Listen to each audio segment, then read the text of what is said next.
എൻ്റെ ജനകീയ സിനിമയുടെ ഇനോഗ്രേറ്റ് ഇന്ന് നടക്കുകയാണ്. ആ വാല്യുബിൾ പ്രസൻസ് ആരൊക്കെയാണെന്ന് നമുക്ക് വീഡിയോയിലൂടെ കാണാം. ഇത് വളരെ സന്തോഷകരമായ ഒരു മുഹൂർത്തമാണ്. നമ്മളെ പ്രിയപ്പെട്ട മനോജൻ യഥാർത്ഥത്തിൽ ഇപ്പോഴ് കലാസാംസ്കാരിക രംഗത്ത് മൂപ്പര ഐഡൻറ്റിറ്റി മനോ പാർവതി അരിയൻ എന്ന പേരിലാണ്. കലാസാംസ്കാരിക രംഗത്ത് ഏറെ കാലമായിട്ട് ഈ മനോ പാർവതി അരിയനുണ്ട്. എൻ്റെയും മിസ്സിൻ്റെയും മജീദിൻ്റെ എല്ലാം അടുത്ത സുഹൃത്താണ്. ഒരു കലാകാരൻ എന്ന നിലയ്ക്ക് ജീവിതത്തിൻ്റെ വിവിധ ഭാവങ്ങളും രൂപങ്ങളും അതിൻ്റെ പ്രത്യേകതകളും ഒപ്പിയെടുക്കുന്ന പ്രവർത്തനമാണിപ്പോൾ ഈ പ്രിയപ്പെട്ട സുഹൃത്ത് നടത്തിക്കൊണ്ടിരിക്കുന്നത്. ഈ ഒഡേസ സത്യൻ്റെ ഒരു ശിഷ്യരെന്ന നിലയ്ക്കുള്ള മൂല്യവത്തായ ഒരു സാംസ്കാരിക പാരമ്പര്യം മനോജനുണ്ട്.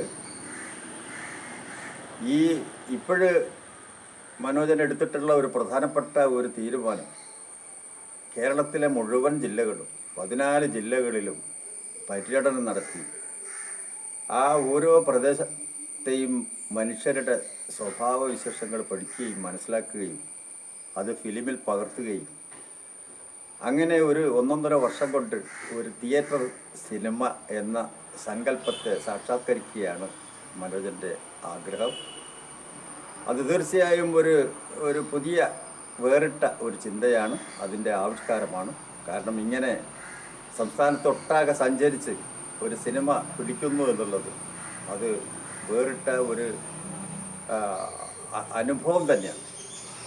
അപ്പോൾ അതിൻ്റെ തുടക്കം ഇന്ന് എൻ്റെയും മിഷൻ്റെ എല്ലാം വീട്ടിൽ വെച്ചാണ് ഇത് നടക്കുന്നത്.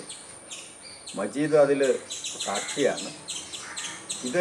ഈ സഞ്ചാരത്തിൻ്റെ ഇടയ്ക്ക് വളരെ തദ്ദേശീയമായി ഉൽപ്പാദിപ്പിച്ച ചില സാധനങ്ങൾ, ചില ഉൽപ്പന്നങ്ങൾ, ആ ഉൽപ്പന്നങ്ങളുടെ വിപണനം കൂടി മനോജൻ ഈ പര്യടനത്തിനിടയ്ക്ക് ഉദ്ദേശിക്കുന്നുണ്ട്.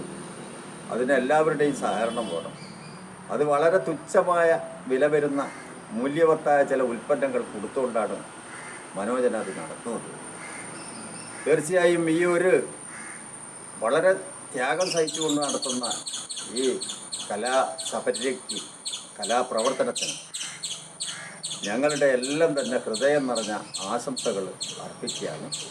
ഇതിൻ്റെ ഒരു തുടക്കം എന്ന നിലയ്ക്ക് വിശ്വന് ഈ ഉൽപ്പന്നങ്ങൾ കൈമാറിക്കൊണ്ട് അതിൻ്റെ ഒരു വിപണന ഉദ്ഘാടനം കൂടി നടത്തുകയാണ്.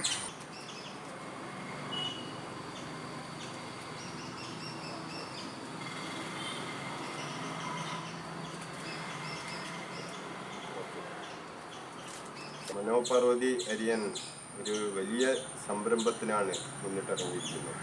എന്ന് പറഞ്ഞാൽ ഒരു 1.5 കൊല്ലം കൊണ്ട് കേരളം മുഴുവൻ സഞ്ചരിച്ച് ഒരു പടം പിടിക്കുക എന്ന് പറഞ്ഞാൽ ആ കേരളത്തിലെ എല്ലാവിധ ജനങ്ങളെയും കണ്ടറിഞ്ഞ് അവരെ സ്പർശിച്ച് അവരെ അനുഭവങ്ങൾ കൂടിയാണ് തൻ്റെ കഥ മനോ മുന്നോട്ട് വെക്കുന്നത്. പിന്നെ ഈ മോർച്ചറി ഓഫ് ലവ് എന്ന സത്യേട്ടൻ്റെ പടത്തിന് സഹായിച്ചു എന്നുള്ളൊരു, അതിൽ സംവിധായകനായി പ്രവർത്തിച്ചു എന്നുള്ളത് മനോജൻ്റെ ഒരു ബാക്കിംഗ് ആണ്. ഇതിന് എല്ലാവിധ ആശംസകളും നേരുന്നു. മനോ പാർവതി അരിയൻ്റെ ജനകീയ സിനിമയ്ക്ക് എല്ലാ പിന്തുണയും നൽകി ആശംസിക്കുന്നു. മജീദ്ക്കയെ കുറിച്ച് പറയുകയാണെങ്കിൽ മജീദ്ക്ക നമ്മുടെ നാട്ടിൽ ക്ഷേത്രോത്സവങ്ങളിലെല്ലാം അദ്ദേഹത്തിൻ്റെ സാന്നിധ്യം എപ്പോഴും ഉണ്ടാകും. അവിടെയുള്ള എല്ലാ കാര്യങ്ങളിലും അദ്ദേഹം മുൻപന്തിയിൽ നിൽക്കുന്ന ഒരാളാണ്.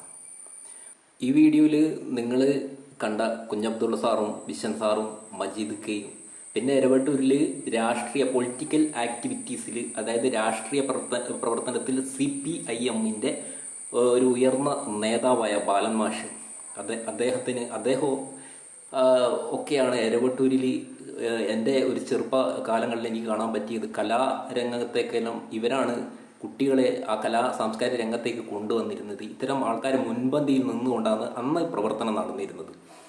ആ സമയത്ത് ഈ നമ്മുടെ നാട്ടിൽ മദ്യവും മറ്റ് അനുസാരികളെല്ലാം മനുഷ്യനുള്ളപ്പോൾ തന്നെ ഉണ്ടെങ്കിലും ഇതൊന്നും ഇങ്ങോട്ട് വരാൻ അന്ന് അവർക്ക് ധൈര്യമില്ലായിരുന്നു. അതിനെല്ലാം പ്രിവെൻറ്റ് ചെയ്യായിരുന്നു.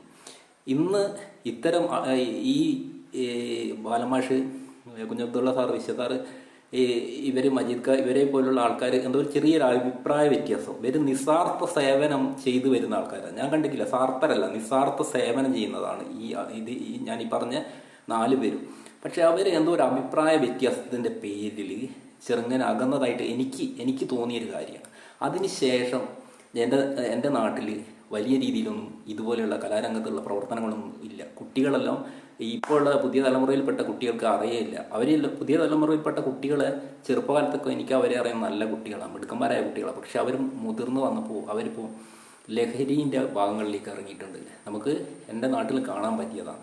ഇതുപോലെയുള്ള സംഘടനകൾ കലാരംഗത്തേക്ക് എല്ലാം ഉണ്ടായിരുന്നെങ്കിൽ അവരൊന്ന് എവിടെയും പോവുകയും ഒരു ലഹരിയിലും പോവുകയില്ലായിരുന്നു.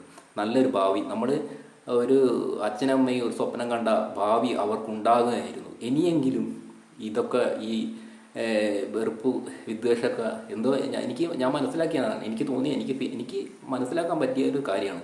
അവർ ഒരു പൊതുസമൂഹത്തിന് വേണ്ടിയെങ്കിലും മാറ്റിവെച്ച് അവർ വീണ്ടും ഒന്നായിട്ട് പഴയ എനിക്ക് കാണാൻ പറ്റിയ ഒരു